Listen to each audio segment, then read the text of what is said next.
총리실은 오늘 한덕수 대통령 권한대행 국무총리에 대한 탄핵소추 의결서를 오후 5시 19분에 헌재로 넘겼고요. 한덕수 씨는 생각했던 것보다는 끝까지 버티지는 않고 직무 정지 상태를 받아들이는 것으로 얘기가 됐고, 최상목 대행이 이제 앞으로 모든 일을 하게 됐는데, 국민의힘 의원들은 또 이렇게 최상목 대행에게 요구를 했습니다.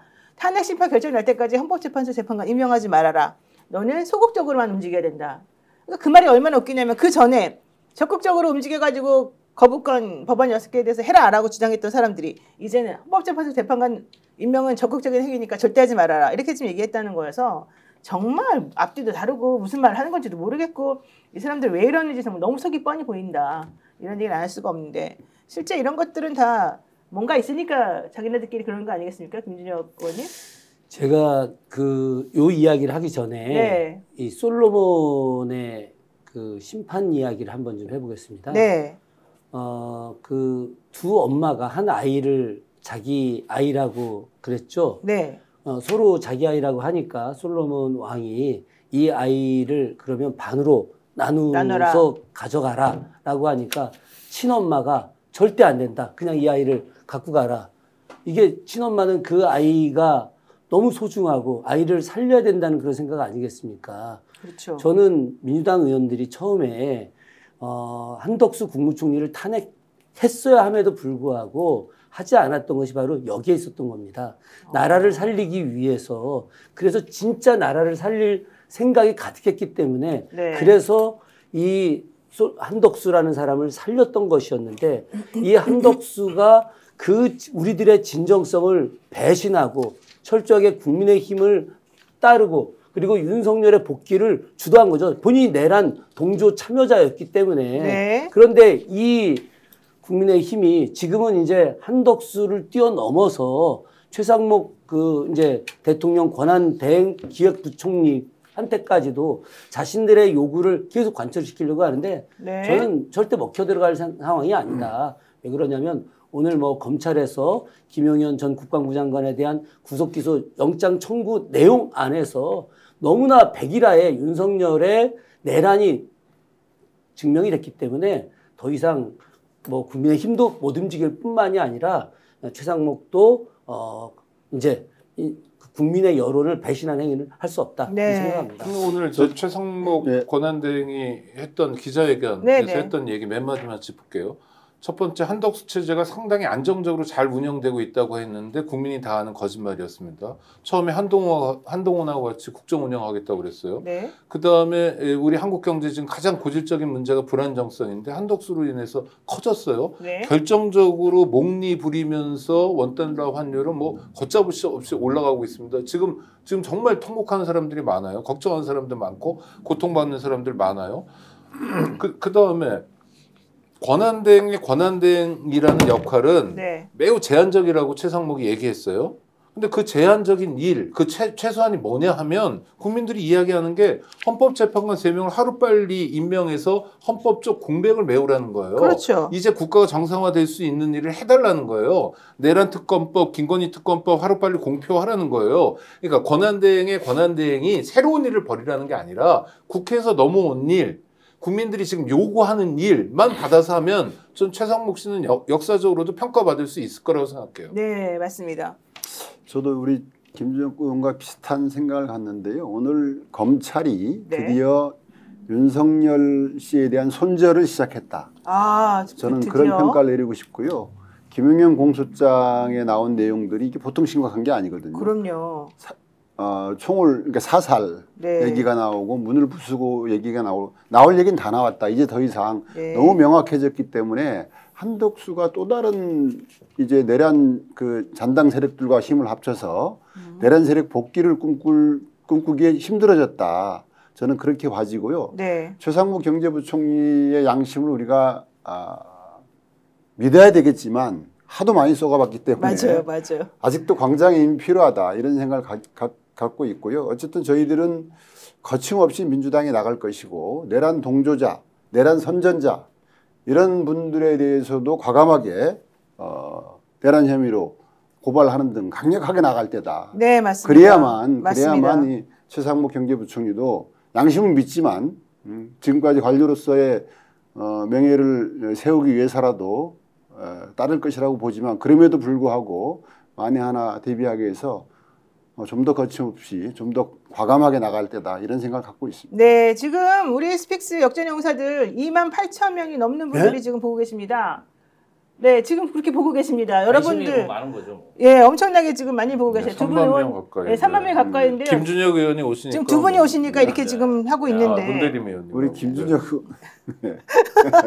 자, 검찰이 오늘 김용현 전 국방부 장관 기소를 했는데 그 공소장 속에서 윤석열이가 의원 다 체포해 총을 쏴서라도 들어가 이렇게 말했다는 내용을 아주 구체적으로 적시를 해가지고 이제 더 이상 윤석열 씨는 내란죄에 대해서는 어떻게 빼도 박도 못하는 상황이 그렇죠. 돼버렸습니다. 그 10페이지짜리 보도자료를 했는데 네, 공소장은 맞아요. 아니고 네. 여기에 보면 윤석열의 워딩이 나와요. 그대로 따옴표로. 나오죠, 그대로. 네, 이 네. 말 몇 가지만 소개해드리면 예, 예. 윤석열이 어떤 작자인지 알 수 있습니다. 경찰청장 조지호에게 여러 차례 전화해요. 조 청장 국회 들어가려는 국회의원들 다 체포해. 잡아들여. 불법이야. 국회의원들 다 포고령 위반이야. 체포해. 그 다음에 이진우. 이 친구는 수방사령관이죠. 아직도 못 들어갔어? 국회 본회의장으로 가서 4명이 1명씩 들쳐업고 나오라고 그래. 그때 말한 게 아직도 이거네. 못 갔냐? 뭐 하고 있냐? 문 부수고 들어가서 끌어내. 이 다음에 중요해요. 네. 총을 쏴서라도 문을 부수고 들어가서 끌어내. 아이씨. 그 다음에 계엄 해제했더라도 네. 이 다음에 3시간 넘게 안 움직이잖아요, 윤석열이. 계엄 해제하더라도 내가 2번, 3번 계엄령 선포하면 되는 거니까 계속 진행해. 그러니까 이게 악질 범죄자예요. 한두 맞아요. 가지만 더 하겠습니다. 예. 아직 국회의사당 안에 있는 의결 정적수가 안 채워진 것 같으니 빨리 국회 안으로 들어와서 의사당 안에 있는 사람들 데리고 나와. 문짝을 도끼로 부수고서라도 안으로 들어가서 다 끄집어내. 와. 마지막. 건물 유리창을 깨고서라도 국회 본관 안으로 진입해. 국회의원 150명 넘으면 안 된다. 본회의장 문을 부수고라도 안으로 들어가. 도끼로 부시란 말이야. 다 끄집어내. 와. 이게 대한민국 대통령의 육성입니다. 대통령이 직접 그렇게 말했다는 거잖아요. 근데 왜 이렇게 그동안 거짓말을 하고 아니라 그러고 지금도 그냥 버티기고 지금도 있잖아요. 버티고. 아주 정말 흉악해요. 정말 아니 근데 그 안에 계셨죠. 사람이 4인 심각하다, 1조로는 심각해. 끌어낼 거 아니에요. 그리고 총을 쐈으면 이 두 분은 와, 세상에. 아니, 대한민국 그럼 어떻게 되는 겁니까? 저보다 먼저 타켓됐을 거예요. 김준혁 의원은 진짜 타켓 1호예요. 근데 제가 그때 당시에 11시부터 4시 반까지 인터넷 방송국에서 현장을 보면서 방송을 했는데요. 이게 그 안에 있는 당직자들하고 보좌진들이 굉장히 강하게 저항을 했거든요. 그리고 결정적인 건 뭐냐면요. 자정으로 넘어가니까 이 사람들이 이제 진입을 못하니까 국회 유리창을 깨고 들어가는데 사실 일반인들이나 보통 사람들도 국회 유리창을 깰 생각을 잘 못합니다. 왜냐하면 그럼요. 안 국회 깨져요, 안 깨져. 본청 건물 자체가 그냥 처음 오는 사람은 막 기둥도 높고 위협감이 좀 있어요. 근데 그냥 누구한테 연락을 받았는지 서슴없이 깨고 들어가도 그때 너무 놀랬고 안에 들어갔는데 사실 정말 아수라장이었습니다. 진짜 우리 그 보좌진들하고 당직자들 막 이런 사람들이 그냥 막 집게를 가지고 바리케이트를 치는데 뭐 저는 뭐 이런 표현을 하기보다는 레미레자볼 생각나더라고요. 야 저렇게 바리케이트 치는구나. 막 거의 소화기 뿌리고 이러는데 정말 긴급했는데 그때 당시에 좀 우리 국회의장님이 그 의결을 하는데 약간 시간이 지체됐어요. 그래가지고 막 뭐 왜 이걸 안 하냐 빨리 해야 된다 막 진짜 아수라장이었는데 의결이 되고 나서도 즉각적인 해제를 안 하는 거예요. 네, 2시가 네, 됐는데도. 네, 그래서 네. 너무 불안했었는데 그게 사실은 내란 수계가 2차 계엄, 3차 계엄까지 시도를 했었다. 지금 생각해보면 너무 이게 정말 위험스러운 그런 상황이었다. 이게- 목숨을 걸고 맞아요. 대한민국을 지키셨다. 그렇게 생각합니다. 이게 의원님들이 그냥 진짜 목숨 걸고 아무 생각도 없이 그냥 무조건 국회로 달려가서 이 계엄 해제를 빨리 하셨기에 망정이지 안 그랬으면 우리 진짜 큰일 날 뻔했어요. 아니 군인들이 놀랬대요. 어. 아무도 없을 줄 알았는데 그렇게 많이 본인들이 와 헬기 있어서? 타고 왔는데 의원들이 막 사람들이 너무 많으니까 본인이 놀랐다고 그러더라고요. 아니 맞아요. 근데 그 어떻게 연습을 좀 하신 거예요? 무슨 아니, 그게 좀 연습을. 궁금하네요. 어떻게 그렇게 빨리 가셨어요? 자, 오늘 잠깐 이거 말씀드릴게요. 보도 참고 자료가 오늘 났습니다. 김용현의 내란 중요임무종사 직권남용 사건 수사 결과 이게 검찰에서 오늘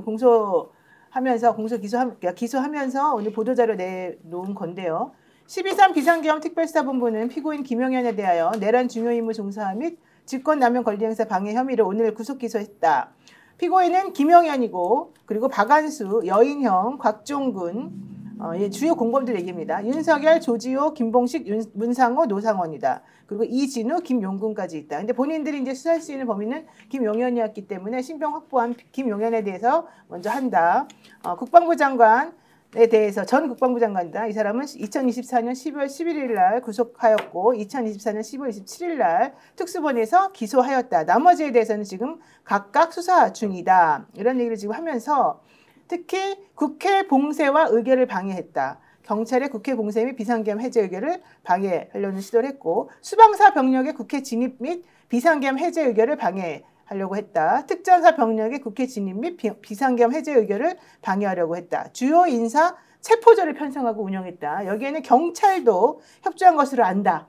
그리고 주요 인사 체포 지시가 있었었다. 주요 인사 10여 명에 대한 체포, 구금을 지시하고 대통령은 홍장원에게 이번 기회에 싹 다 잡아들여라. 싹 다 정리해라. 국정원에도 대공사건 줄 테니까 방첩사를 도와 지원해라. 자금이면 자금, 인력이면 인력 무조건 도와라. 이렇게 말했다는 거고 이재명 그리고 우원식, 김어준 이런 사람들의 이름을 구체적으로 거론하면서 이 사람들에 대해서는 꼭 무조건 체포해라 라고 얘기를 했다는 겁니다.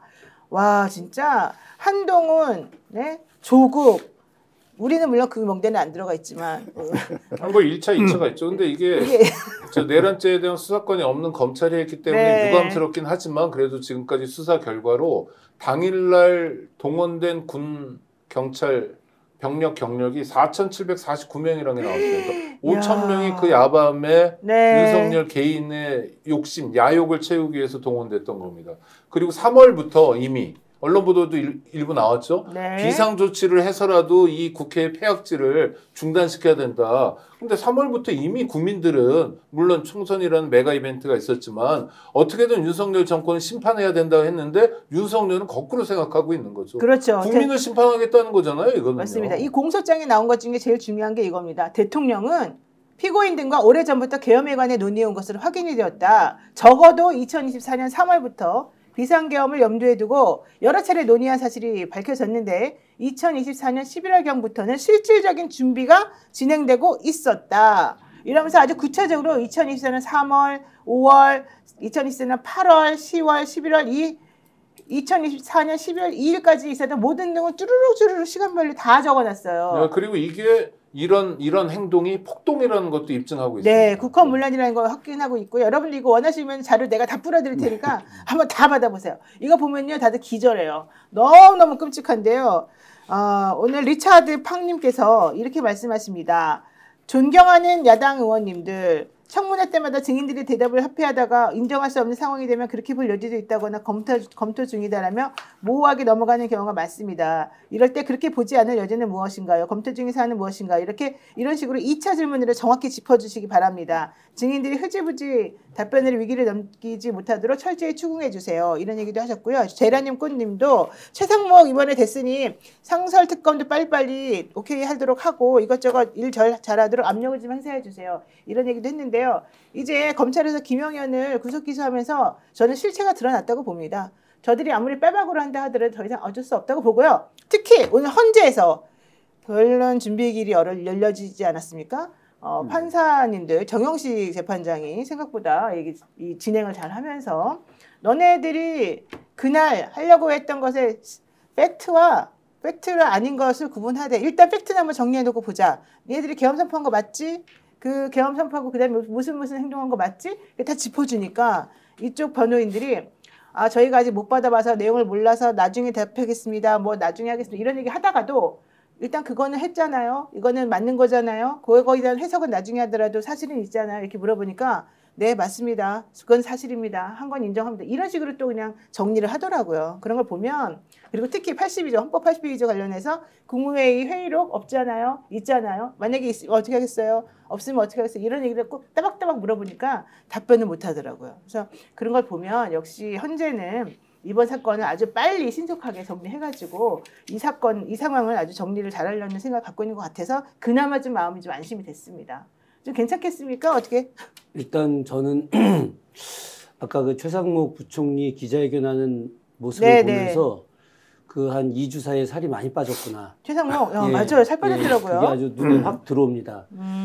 그리고 당시 이제 12.3 비상계엄 이후에 네. 이제 대정부질의 때 최상목 부총리가 자기는 국무회의 때 반대를 하고 뛰쳐나갔다라고 그때 증언을 했었거든요. 저는 이 대목을 좀 다시 한번 상기하고 싶습니다.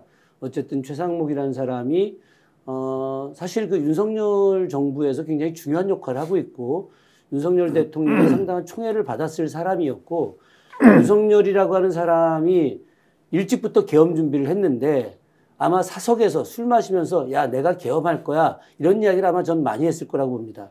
아마 지금 현재 국무위원 중에 그 소리를 못 들은 사람은 저는 없을 것이라고 생각하는데 최상목도 아마 그런 이야기를 많이 들었었을 거라고 저는 생각을 합니다. 그럼에도 불구하고 최상목이 계엄에 대해서 반대하고 나왔기 때문에 저는 최상목이 오류를 범하지는 않을 거라는 생각은 같습니다. 한덕수 같지는 않을 것이다. 그렇죠. 그렇죠. 예. 네.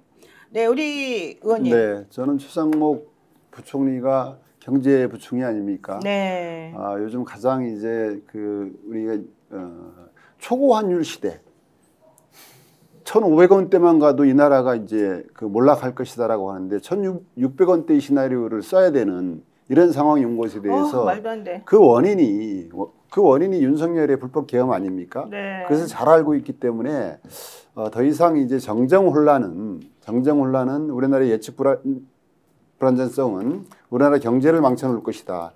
이것을 막기 위한 경제 관료로서의 최소한의 도리만 한다고 하더라도 네. 빠른 시일 내에 헌법재판관을 임명할 것이고 빠른 시일 내에 내란 특검법, 김건희 특검법 공포할 것이고 네. 그리고 상설 특검 임명할 것이라는 그런 기대를 갖습니다. 네. 이게 기대고요. 기대고요. 네. 그것을 이제 강제하기 위한 여러 가지 네. 방법들도 저희들이 이제 당 차원에서든 그리고 아까 광장의 힘을 얘기했는데 끊임없이 우리가 목적하는 바에 이룰 때까지 나가야 네. 된다 이렇게 제가 생각합니다. 하나만 더 말씀드리면은 2025년 환율과 관련해서 기획재정부가 정한 환율 금액이 있습니다. 그래요? 1,380원입니다. 예, 1,380원을 절대 넘지 않겠다라고 하는 게 기재부의 방침이거든요. 근데 지금 벌써 오늘 거의 1,500원대까지 네, 갔다가 1,480원 1,480원까지 내려갔다가 네. 조금 더 떨어졌는데 만약에 최상목이라는 사람이 진짜 경제 관료다. 그리고 나라를 생각한다면은 지금 딴 거 생각하지 않고 한덕수의 전철 밟지 않고 1,480원대로 맞추기 위한 노력을 해야 합니다. 네. 그렇게 하지 않으면은 최상목도 대대손손 욕을 먹는 집안으로 남을 수 있습니다. 스픽스는 말하는 언론입니다. 대세는 유튜브, 그중에서 스픽스. 좋아요, 댓글, 구독, 알림 설정. 여러분이 저희를 사랑해 주시고 우리가 여러분을 사랑하는 4가지 방법입니다.